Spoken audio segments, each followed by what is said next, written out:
Tonight, an enormous trail of destruction and staggering death toll as Helene pummels the southeast.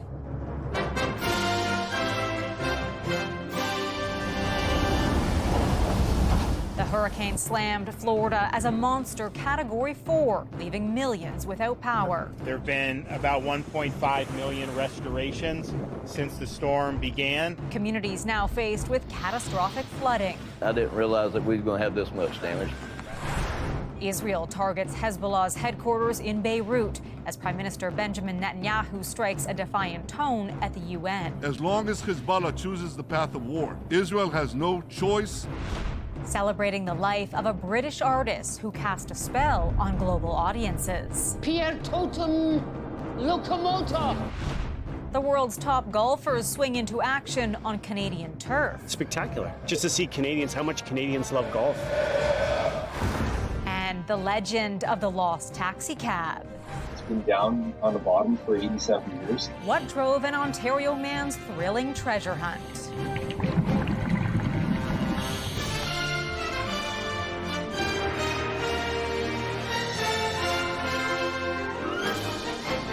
CTV National News with Heather Butts. Good evening. Historic and catastrophic is how officials are describing what they call the worst storm in modern history. Hurricane Helene roared ashore last night in Florida as a Category 4, devastating more than a dozen states across the southeast. Now, a tropical storm, Helene, is being blamed for at least 45 deaths. Millions remain without power, and many are left dealing with life-threatening flooding. CTV's Joy Melvin reports on the damage left behind. Hurricane Helene crashed into Florida's Gulf Coast, unleashing its fury as a deadly Category 4 storm. As it roared ashore, hundreds of people were trapped, rescue crews rushing to save as many as they could. Anybody in your house? The storm swamped cities, bridges, entire communities flooded out. This dramatic rescue, the Coast Guard plucking a man and his dog to safety when his sailboat took on water off Sanibel Island. Please do not go out and visit the impacted areas. I beg you. We literally have over 1,500 search and rescue personnel in the highly impacted areas right now. Do not get in their way. In daylight, the damage was devastating. Keaton Beach smashed to pieces. Most of the homes simply gone. Boats on front lawns and millions tonight are without power. Even as it weakened to a tropical storm from the Carolinas to Georgia, flash flooding became an immediate threat. This woman and her baby brought to safety. This has been a deadly storm. 115 structures that are heavily damaged that we know there are multiple people trapped inside. Again, we just want to urge people, especially in those areas, to be patient. In Tennessee, hospital patients and staff were trapped on the roof, surrounded by gushing floodwater before being rescued. One of the biggest storms ever to hit the Gulf Coast meant an anxious night for Canadian Robin Yateman. I did not think I was going to have a home standing this morning. Yeah, it was very scary, waiting the anticipation, and then it just didn't come. Not everyone's so lucky in what officials call the worst storm in modern history, and it's not over yet. Joy Melvin, CTV News, Washington. Lebanon's capital is under fire as Israeli airstrikes target Hezbollah in Beirut. Fresh explosions lit up the night sky, smoke filling the air. The conflict is growing despite calls for a ceasefire, forcing countries, including Canada, to prepare for possible military evacuations of citizens. CTV's Heather Wright reports. Israel's strike on Beirut today, the heaviest in nearly a year. The target, Hezbollah's leader, Hassan Nasrallah, who officials say was meeting with other leaders at the group's central headquarters. The destruction from the blast is extensive. Several buildings reduced to rubble, with officials warning the death toll is expected to rise. The strike hit a densely populated area of Beirut, where Hezbollah is accused of embedding itself within the civilian population. 2 children were pulled from the debris as crews raced to search for more survivors. The strike came roughly an hour after Israeli Prime Minister Benjamin Netanyahu addressed the United Nations, where world leaders have called for a 21-day ceasefire. We won't rest. Something Netanyahu did not address in his speech.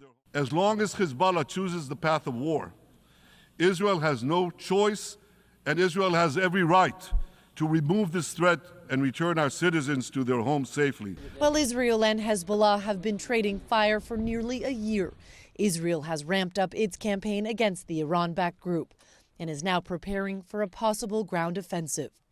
And while many world leaders, including Canada's, continue to push for a diplomatic solution, some say for that to happen, there must be a change in tactics. I really think that you have to broaden the number of countries that are putting pressure here. And unfortunately, that means countries like China, who have some leverage in the region. The United States clearly can't do it alone. Global Affairs Canada continues to urge Canadians in Lebanon to leave now, but says it has secured agreements with other countries in the region if an evacuation is necessary. Meanwhile, the Department of National Defense says it has increased the number of Canadian Forces members in the area to provide support. Heather. All right, Heather, thanks. George Gordon First Nation in Saskatchewan says it has found 8 more potential unmarked burial sites near a former residential school. A lot of times people don't believe until they actually see results, and that's why it's important for us to get this information out. This is the second phase of the search. 12 anomalies were initially found back in 2021, but further testing needs to be done to confirm if they are unmarked graves. Ahead of this year's National Day for Truth and Reconciliation, Governor General Mary Simon reflected on the painful legacy of residential schools and the path forward. She was speaking on CTV's Question Period. I know that a lot of people get frustrated for the slowness of how the implementation is taking place. But you have to remember that I think the severity of the issue that we have to fix is very deep. And you can watch the full interview on CTV's Question Period with Vashi Capello Sunday at 11 a.m. on CTV, CTV News Channel, and ctvnews.ca. PEI is dealing with the largest outbreak of its kind in the island's history. More than 550 people reported getting sick following an outbreak of norovirus at the International Shellfish Festival last weekend. 4 people had to go to the emergency room. 1 was hospitalized. CTV's Derek Haggett has more on what health officials are revealing about the investigation. Prince Edward Island's Chief Public Health Office has determined norovirus was the cause of illness associated with hundreds of people who attended a shellfish festival last weekend. This gastrointestinal illness outbreak is the largest that we have any record of in PI.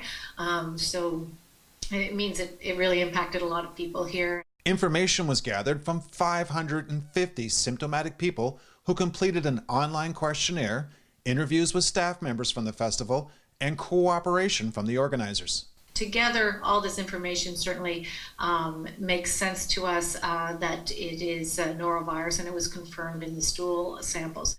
4 people went to the emergency department while 1 person was hospitalized. Norovirus is transmitted when contact is made with food, liquids, or objects that are contaminated with the virus. One attendee says she was vomiting and had diarrhea for days, but is feeling much better now. She says the festival is important for island tourism. But it's also people's health and safety is very important as well, and there should be definitely better precautions taken in the future. 6 recommendations have been given to minimize risk at future events. Morrison says everyone who went to hospital have since improved. CTV News couldn't reach festival organizers today, but they have been in contact with public health and they are cooperating with the investigation. Derek Haggett, CTV News, Moncton.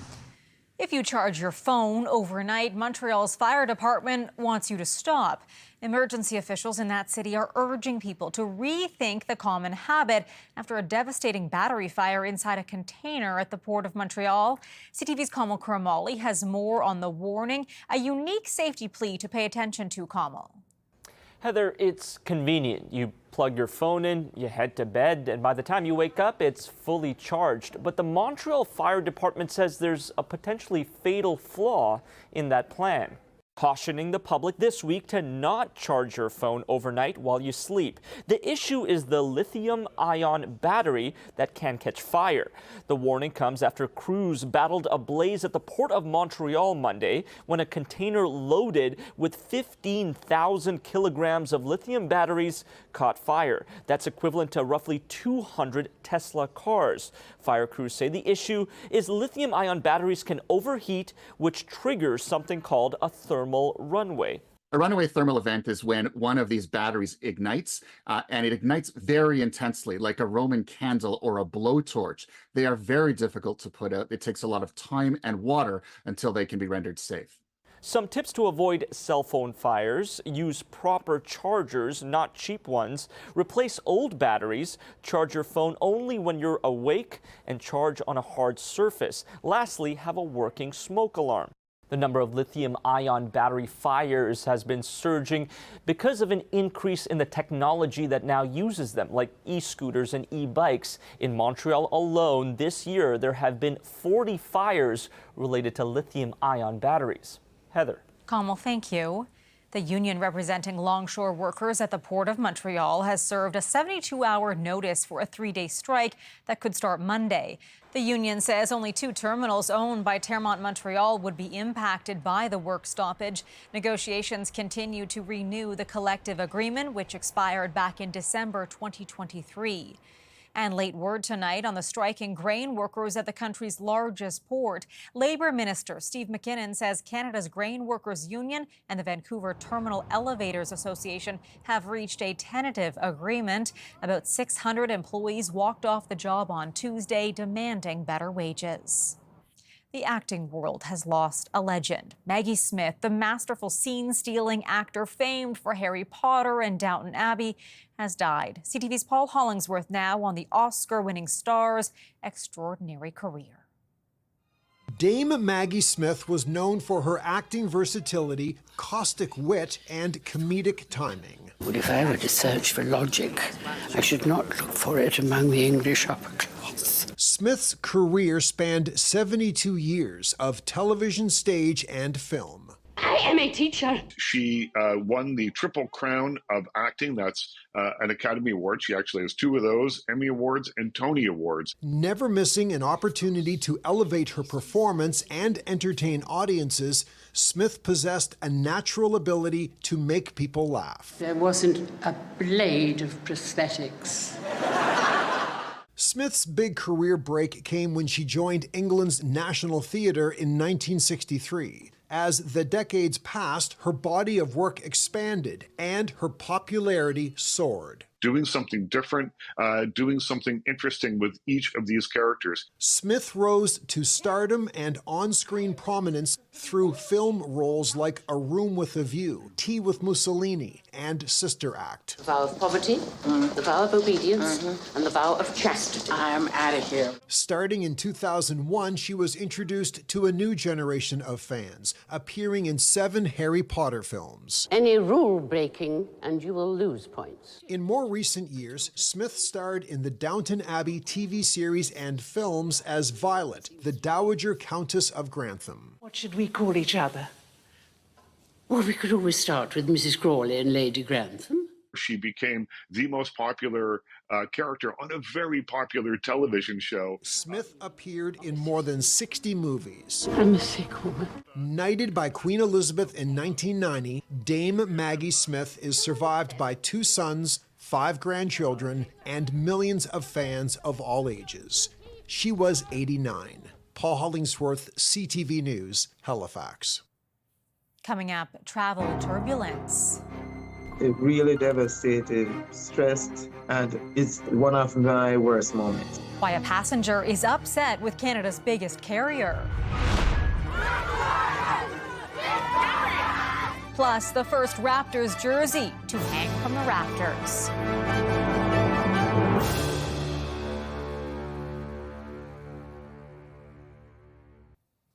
An Ontario man is sharing his frustration tonight with Canada's largest airline for cancelling his flight home and leaving him stranded in the United States. He claims Air Canada said he was a no-show for his flight from Toronto to Tampa, thereby denying his return flight, which is in the company's policy.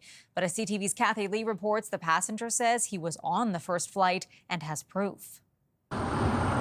Flying can sometimes be a rough ride, but an Ontario man says his experience on a recent Air Canada flight was traumatizing. It really devastated, stressed, and it's one of my worst moments. The moment happened right before his return flight from Tampa to Toronto.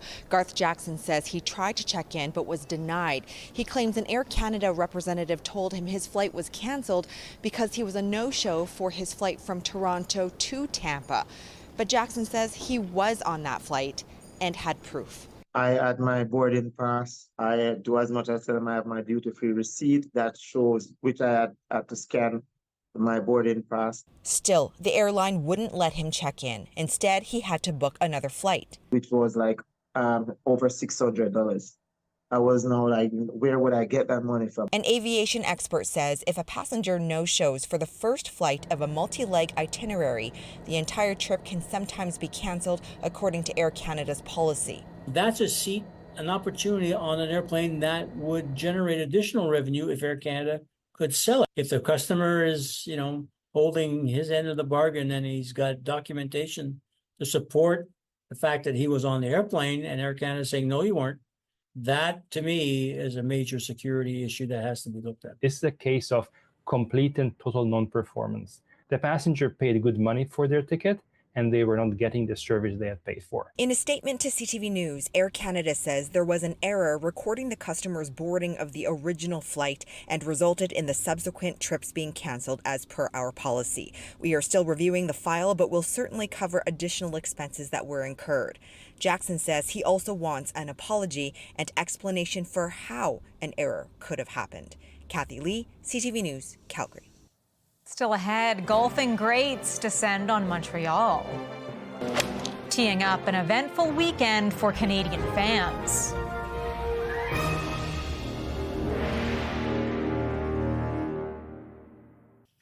Canadian soccer legend Christine Sinclair has announced she will be retiring from playing professional soccer at the end of the season. The 41-year-old captain of the Portland Thorns leaves the pitch as one of the most decorated players in the sport's history. She is the international all-time leading scorer, tallying 190 goals. Her career for Team Canada spans 6 World Cups and 4 Olympic Games, where she claimed a gold medal and 2 bronze. Sinclair will play her final match on November 1st. Vince Carter was back in Toronto today as the Raptors confirmed he will become the team's first player to have his jersey retired later this year. Another great honor of being the first to go up in the Scotiabank Arena, which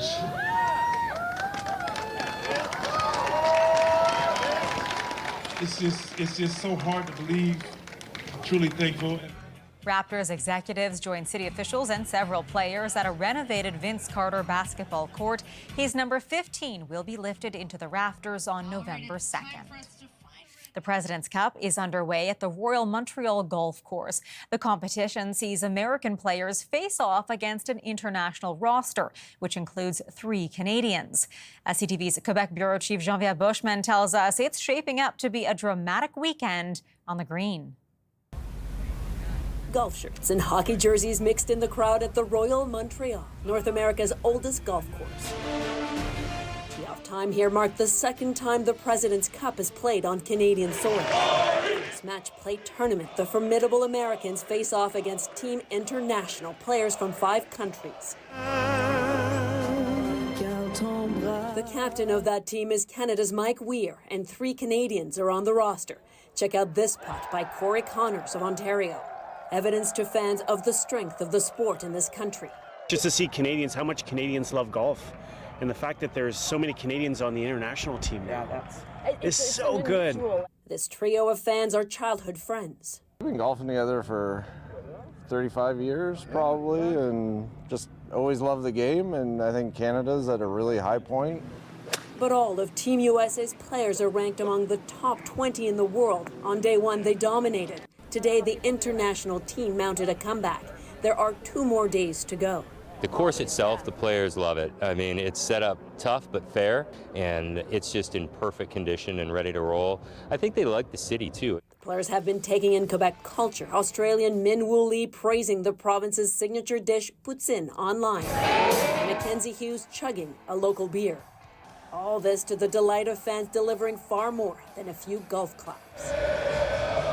There were significant traffic woes in the area, but the city did say it brought in new measures and has improved the flow. And people here say it's all part of the game for these international tournaments. Geneviève Beauchemin, CTV News, Montreal. After the break, the coveted catch from a fishing tournament.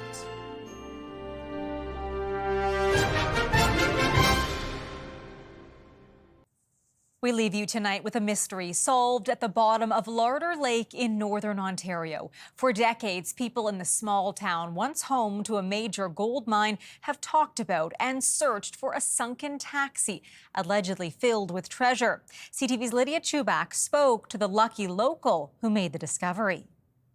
Jason Ploger says he was 10 years old when he first heard stories about a taxi cab en route to or from the mine that fell through the lake's ice in December 1937, and he decided to search for it. I'd say about 35 years since I've been in high school, essentially. You hear the stories, and as a kid, it's all about treasure and this and that. One day this past summer, Ploger was participating in a fishing tournament when, much to his surprise, he found it. I was just trolling along, and I was watching my fish finder as always, and the down imager, we went straight over top of it, and the image was, there was no doubt in my mind what it was. Ploger and some fellow divers returned to the location and dove down about 50 feet in dark water before locating the 1929 REO Flying Cloud. The wheels are still there. The body is starting to rot out itself. The fabric roof is gone. But it's generally, it's good condition considering it's been down on the bottom for 87 years. You can see the dash, you can see the steering column, you can see the gear shifters still there. While he says no gold was found, several bottles of liquor were still intact inside the vehicle. The bottle that I tasted was still good alcohol. The one that exploded on my boat, it would have been a very smooth ride, that one. Ploger says he's donated one of the bottles to the Friends of Larder Lake and they will auction it off tomorrow night. He says he has no plans to remove the vehicle from the lake. Lydia Chubak, CTV News, Timmins. What an incredible find. That is our newscast for this Friday. I'm Heather Butts. For all of us at CTV National News, thank you for watching. Good night, and I'll see you again tomorrow.